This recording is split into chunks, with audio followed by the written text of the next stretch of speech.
Hello YouTube, welcome to a new episode of Synth News, the format that sums up all hardware and software news from the last week.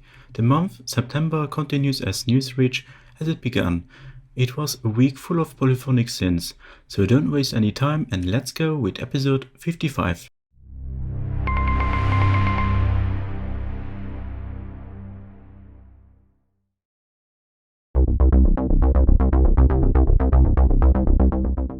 Long time people have talked and speculated about it, or even produced designs with Photoshop. But now it's finally official.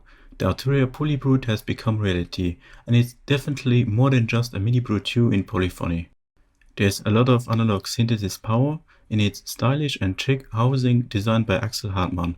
6 voices, 2 analog VCOs, noise generator, 2 filters, 1 standard Parker, 1 ladder filter, 3 envelopes, 3 LFOs, a smaller modulation matrix and more. At first glance rather standard, but there are a few things that makes the PolyBrute very interesting.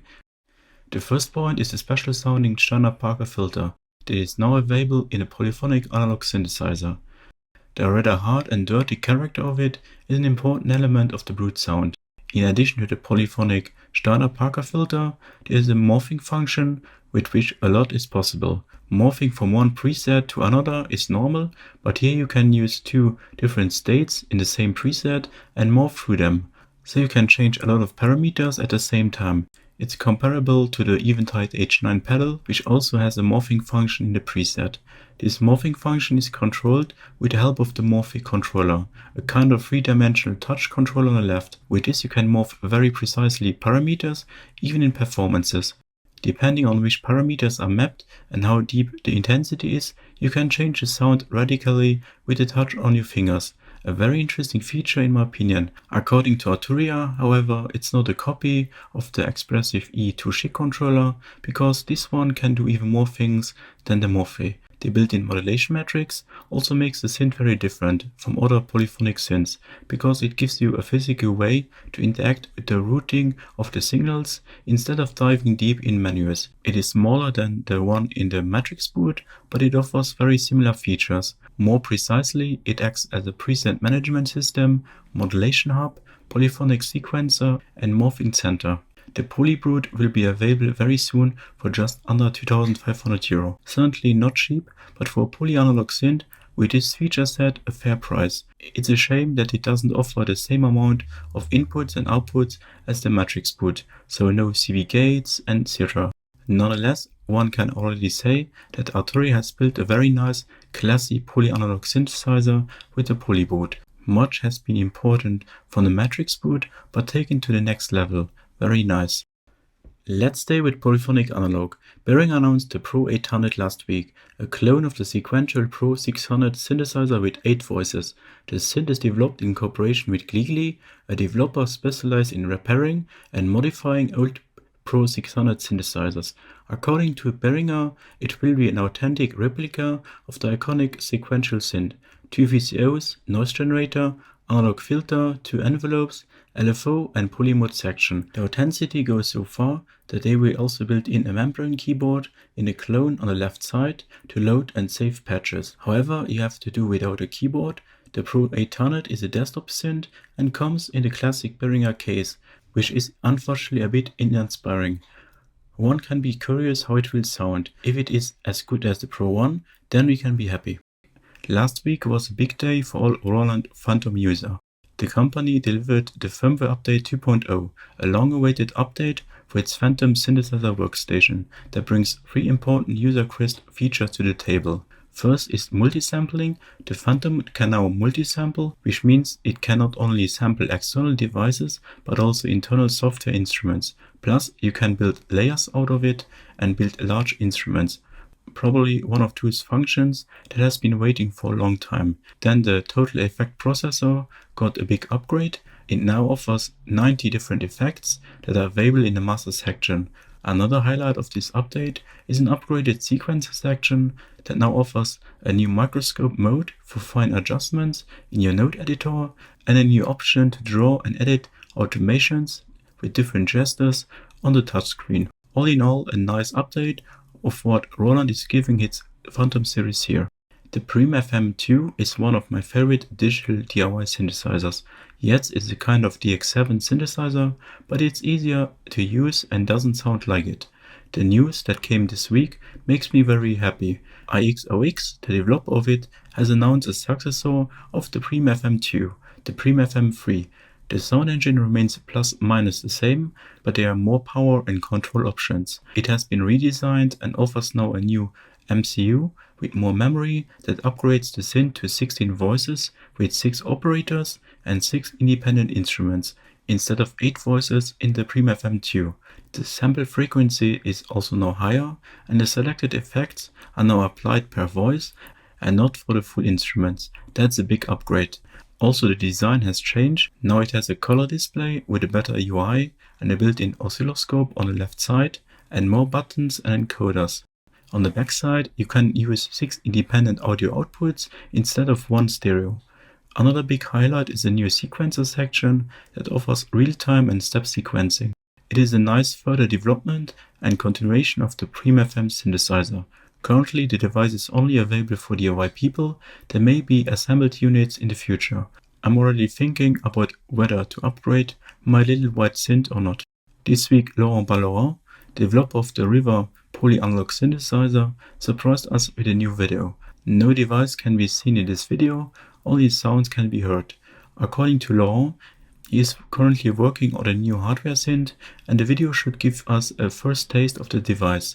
An analog or digital or even hybrid synth is not yet known, but the sound is rather smooth in my opinion and reminds me a bit of an Oberheim synth. Especially interesting is the preset from minute 3:03 onwards that also sounds very digital, very wavetable-like. It will certainly be interesting what BALORAN will present us at SYNTHS 2021. There the new synth will celebrate its premiere. After a short summer break, the market of user programs for Korg Logue synthesizers has restarted. Sound Mangling, aka Tim Schofield on YouTube, has released the digital waveform oscillator, which is a new user oscillator that emulates the sound of the Korg DW8000 synthesizer. It offers 2 digital oscillators that includes all the waveforms of the iconic Korg synth, plus all the features you need to recreate the sounds. Unique oscillator up and down shifting, a blend function, and an interval function. At first look, another very cool program for Korg synths. A true synthesizer enthusiast not only loves hardware and software instruments, but also everything related to this topic. Films, music, but also books about them. Yes, there are still books today. One of the most famous synthesizer book writers is Kim Bjorn, who published 3 lovely and successful works with Patch and Tweak, Push Turn Move, and a third about guitar pedals named Pedal Crush. His next book will be about semi-modular synthesis and will be made in deep collaboration with Moog's music. With the help of Moog synthesizers, the reader will be able to understand the concept of semi-modular synthesis underlined with theory, patch ideas, photos, and detailed descriptions. There are also numerous interviews with artists who use Moog semi-modular synths in a studio and on stage. What makes these books very exciting to me is that they are not only designed for bloody beginners, but also for experienced synthesists. Even with a lot of knowledge, you can learn a lot here. I'm looking forward to check out a new release of Kim Bjorn.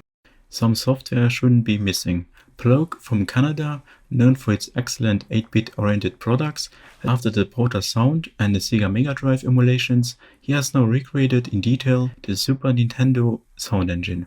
What is very cool about the synthesizer plugin is that it did not sample any sound from the SNES, but emulated the components of the hardware unit. This has one big benefit: the user can load his own samples into the plugin and convert them with the beloved SNES timbre. So it's basically a SNES synthesizer with unlimited options for your DAW. Again, a very special product from Plogue that fans of chip synthesizers will be happy about. For me, it's not only made for chip fans, it's also highly interesting for musicians and sound designers who are looking for new methods of creating new timbres. There are also 2 Eurorack news. Erica Synths and ALM Buzzy Circuits have launched new versions of one of their beloved modules. Both modules are major updates with new features. Erica shows an update for his Blackhole VCA, a 4-channel voltage-controlled mixer and amplifier module. The sound quality of this new version has been refined and expanded with small helpful features. Each channel now has a switch to switch between linear and logarithmic response, and a new LED above each knob that gives you feedback on a single level. A small but nice update for it. ALM Buzzy Circuits from UK have updated its compact but powerful pipe slope function generator to version MK2. It now has an increased output resolution, fine control of the fast envelopes, a new morphing shape control, new loop modes, and an additional trigger output, and much more. This update is a bit bigger here, but with 4 HP, the module remains super compact and is now even more versatile. Very nice. Finally, let's dive in the world of reverb pedals, where there was plenty of news last week. Eventide has introduced another version of its Blackhole algorithms with the Blackhole pedal.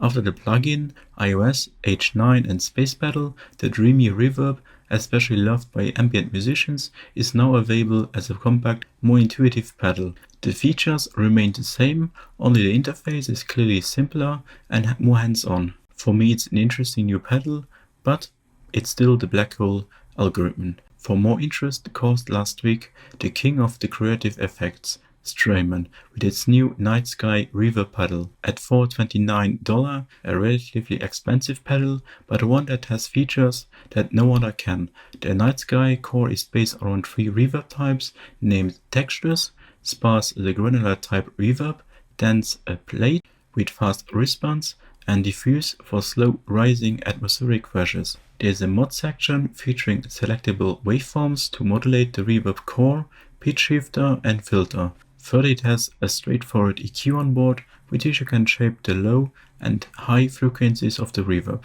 The voice section is very unique here and is where you can make some really interesting changes to the reverb. First, you have a shimmer control allowing for pitch shifting of 1 ± octaves to the reverb, or you can go deeper with interval function that offers different intervals in between. With the built-in sequencer, you can go even deeper and sequence these intervals for absolute out-of-this-world reverb textures. Glimmer adds some harmonic processing, allowing for top-end wash or low-end synth-style textures, while Drive introduces saturated overdriven harmonics to the reverb. Much more can be said about the Strymon NightSky, but only this information says a lot, how different this reverb is. The sound demos clearly demonstrate this. Very special and unique and difficult to compare to any other reverb pedal on the market. To me, another innovative release from Strymon. Wow, really mind-blowing to me. And the plugin deal of the week, Plugin Boutique is offering the great RS2 Spectral Synthesizer and experimental drum machine Break Tweaker, each for just $10. Plus you get Trash 2, Distortion and UJam Carbon, a virtual guitar plugin, for free with every purchase. For more plugin deals and free downloads, check out plugin.deals, the sister website of Synth Anatomy. I hope you enjoyed this new episode of Synth News. Let me know in the comments below what's your favorite news of the week. It would be cool to discuss with you. Big thanks for watching and for continued support. Big thanks, and hope to see you again in one of the next Synth Anatomy videos. Bye!